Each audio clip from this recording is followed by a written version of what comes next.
Hi, Mike Kennedy with you here. I went into the dollar store to pick up two things and I ended up spending $15. So anyway, I wanted to get, well, actually I was really only for one thing, so I was just going to get some ibuprofen. You get 40 for $1, 200 milligrams, not bad. Then I also find that this helps me with headaches sometimes in the morning. I get them, sleep apnea and stuff and all this garbage. I'm going to go over the ingredients in these just to show a point here. This has ibuprofen 200 milligrams. This has acetaminophen, which is brand name is Tylenol, just like this is the brand name is Motrin if you buy the big brand names, okay? And this one also has 65 milligrams of caffeine, so if you take two, you're getting, 130 milligrams of caffeine. And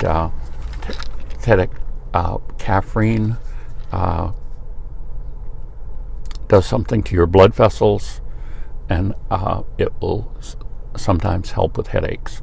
Now, the funny thing about caffeine is if you use it too often, it doesn't work at all. So if you want it to work, you have to use it sparingly.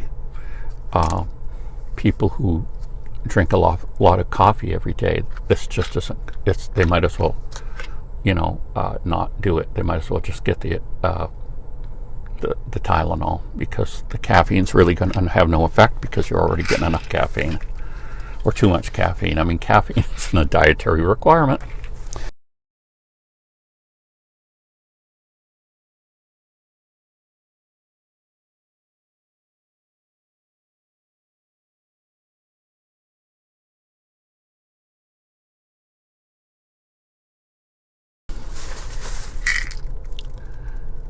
Ran out of vitamin D3, so rather than spend a bunch of money, I'm going to get just some to fill in the gap.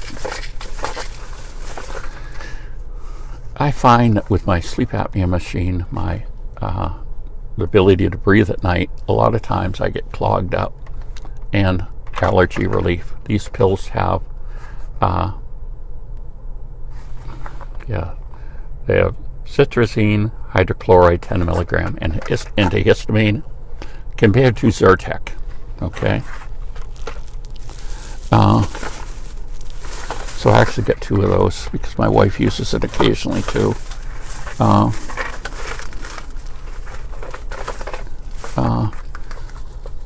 Oral analgesic.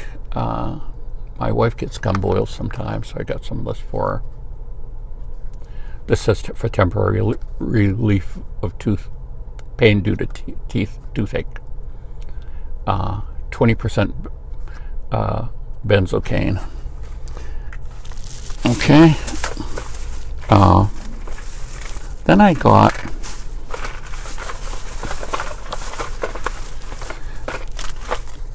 some cheese. Now,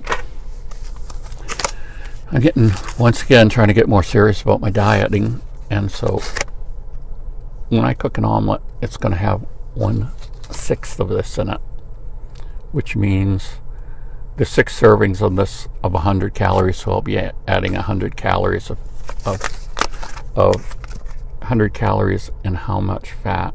9 grams of fat, 30 grams of cholesterol, 190 milligrams of sodium, but 6 grams of protein. So, and this is the jalapeno, and I just find that, like with what I'm going to do with eggs or whatever, jalapeno somehow has the ability, if you put it at a low enough level, it kind of knocks the flavors, brings the flavors up, makes all the things more tasty. Here's a huge savings that saves my whole trip, is the body powder. Basically, if you compare this to Gold Bond, you'll find the ingredients are very similar, if not the same. And so this is $1. Their stuff is $6. So that's quite a good savings. I have in my little mind to build a survival shelter with some Dollar Tree things. And so here's a drop cloth, 9 by 12. Now, it's only 0.7 millimeters thick. That isn't very thick, so this isn't going to be very strong. It's not something you're going to string up like a tarp, but it could be something that you put over a frame. You'd have to be careful about sharp edges because they'd poke through it. But the idea would be here with this is that you could use this to make something waterproof. In other words, if you put it on correctly and you don't have anything that can poke through it, you know, it's going to shelter the rain off. Another interesting survival use is if you build some kind of shelter, it's called a super shelter. You basically put a space blanket at the back of the shelter, and then the door you actually make kind of large, and you cover it with plastic, and you build a fire outside of the shelter. And what happens is you get something similar to what happens in a greenhouse. The infrared radiation can easily pass through this plastic, gets in your little shelter, and bounces back off of the space blanket. And actually, you can be very, very warm in these types of shelters, even when it's very cold, as long as you can keep that fire going. And so it's something to consider, is the idea of maybe having some amount of clear plastic with you, specifically for the door of a shelter, for the super shelter idea. And I'll have to build one of those, and but you can see plenty of people are doing it on Google. Then another thing I got, and it's funny, I got water. Okay, a gallon of water is cheaper at Hannaford's. This is $1. Okay, 1 gallon. Hannaford's, I can buy their brand of water if I want water for 79 cents. So that's interesting. But that's true with, you know, to be honest, when you look at some of these products, if you can buy them in the if you can afford to buy them in a large enough quantity, they start becoming similar in price to some of the dollar store items. But a lot of times you don't have that. Loctite, made by Superglue people. Okay, and why is Loctite different than Superglue? A Loctite product is meant to put in when you're assembling a screw, and it fastens the screw. Oh, this actually does contain Superglue. I was going to say there's different types of Loctite. Okay, this is a permanent Loctite. In other words, once you put the screw in, you're not going to get it out. Okay, so it's something to remember with this product. They have other types of Loctite that are not Superglue, and that can give you a different level of, in other words, sometimes it's important to be able to get that screw back out. So this is only for permanent things. And why I'm thinking of that is, if I can find it, yes, I'll just show you an application here for where you might want to use it permanently. Or, you know, it's up to you to decide. If you don't think you want this to be permanent, then you go and get, you can get Loctite at a hardware store, and you look at whether it's for permanent or semi-permanent use. Okay, here's a clip on a knife. Okay, you can see it's fastened by two screws that can be adjusted by an Allen wrench. Okay, well, this one had one too, but where is it? Well, it's at home somewhere, but basically the 3 screws rattled out and I lost the screws. So I think I can just feel that this is these aren't really tight on here. So I don't know whether there's just some play in the mechanism here, that the holes are bigger than the screws. But I'm going to take these screws out and I'll apply the permanent Loctite to them, and hopefully that will mean that I'll never be in a situation where these these screws wiggle out, and then it's, you know, in other words, then I don't have the belt clip. I don't really mind for this one because this really is a really pocketable knife, and that's what I want it for. This one, technically, to be legal in Maine, because of the size of it, I'd have to carry it in view. You could say we're in an open carry state for knives of any kind.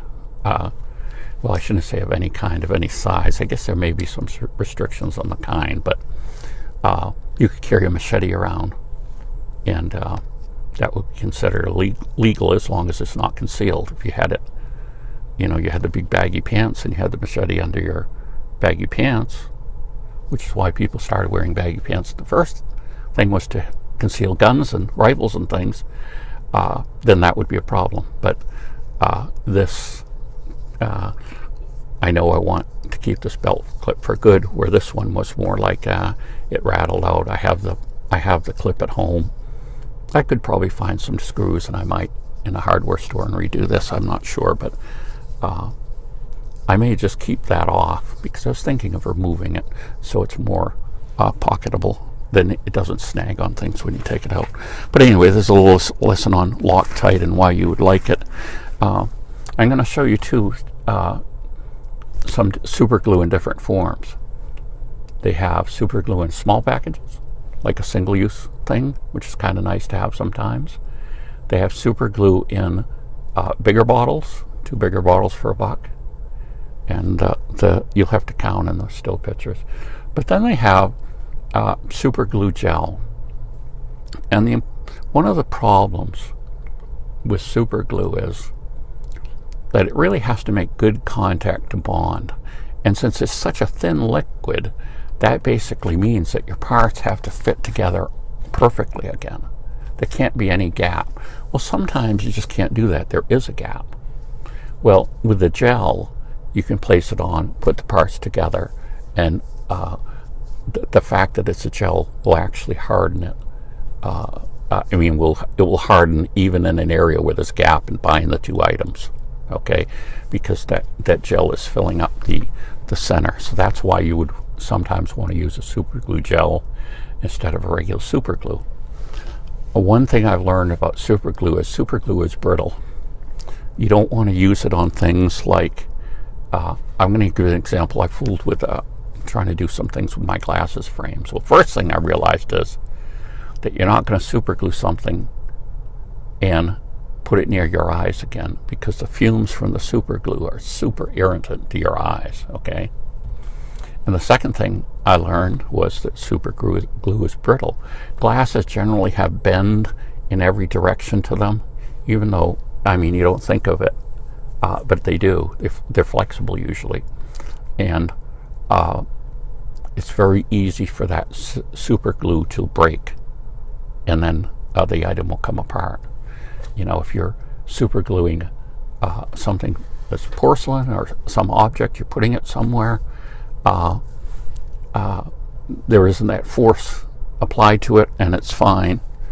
But super glue can be brittle, so you really don't want to use it on anything that you consider to be flexible. I would think in an application like this, it's never going to bother, because the super glue is going to be down inside the knife when it hardens. Another super glue trick is you can buy this expensive spray to immediately set super glue. In other words, super glue, let's see if this will say that, yeah, cures fully in 24 hours. So they're saying, and that was, you know, I learned that about the eyeglasses. You can't wear them for 24 hours if you put super glue on them.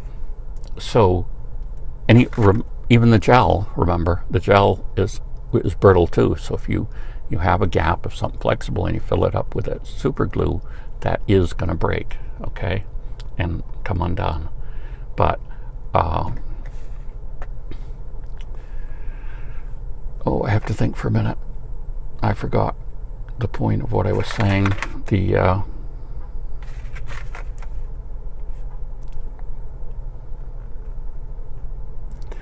But super glue is great for the purposes you use it for. And you just got to understand. Oh, I'm back. The brain's back. Senior moment's over. The TBI moment, whatever. Okay, they have the spray that you can spray on and it will instantly harden the super glue. Well, it can be a little messy sometimes, the end results, but you can use baking soda to do the same thing. In other words, what you need to do is apply, if you apply this baking soda to the outside of where the super glue is, the crack or whatever, it will set it immediately. And it's just something to keep in mind. If you had to do an emergency repair with super glue on an item that you have to immediately use, have some baking soda with you. That will help. So there we go. There's all my crazy items. Oh, and I got a bottle of water. My new diet. I'm gonna, once again, I've said this many times, so you're probably tired of hearing it, but I'm gonna try to drop those 50 extra pounds again. I've dropped some of it, gained some of it back. I'm still below what I was, which is good, and I've been stable for quite a while. But I'm going to really try to change the way I eat. I did give up soda forever, and so now I'm drinking water.